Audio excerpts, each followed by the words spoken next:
So I think it's safe to say that sports are back in full swing. Basketball's in the first round of playoffs, baseball's nearing the midway mark of their season, and people in general have been very happy about this, especially those involved in the sports media who were literally out of a job when all sporting events were put on hold for these last couple of months. You can only debate MJ versus LeBron so many times. What I'm really trying to say is that these reporters out of everyone should be happy to still have a job, but it's also really not that surprising seeing that rich people are always going to make sure they make their money. Which kind of brings me to today's story. The Cincinnati Reds announcer, like the guy who tells you what's happening on the screen for the Cincinnati baseball team, yeah, pretty important job, he accidentally said a gay slur on national television when they went live a few seconds early.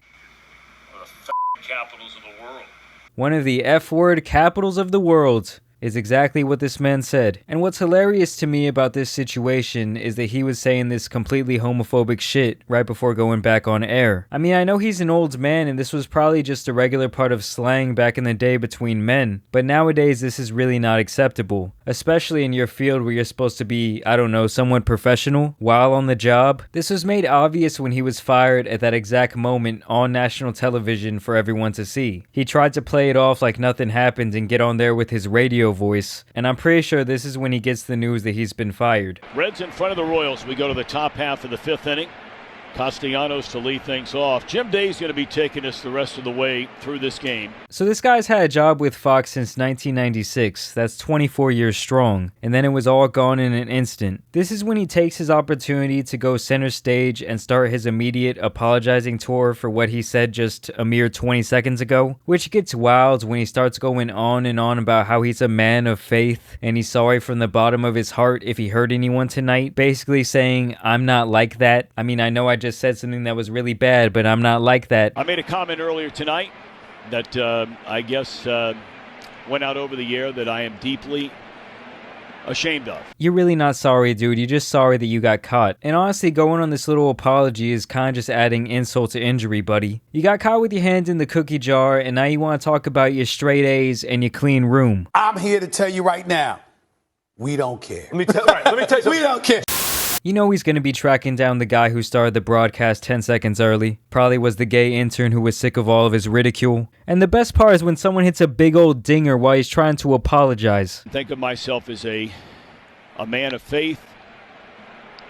As there's a drive in a deep left field by Castellanos, it will be a home run. Now that was the saddest home run call ever. This is when he really starts schmoozing, saying that he wants to apologize to the entire state of Ohio. I've always thought the blue-footed booby was an amazing state bird, everybody. I don't know if I'm going to be putting on this headset again. Nope.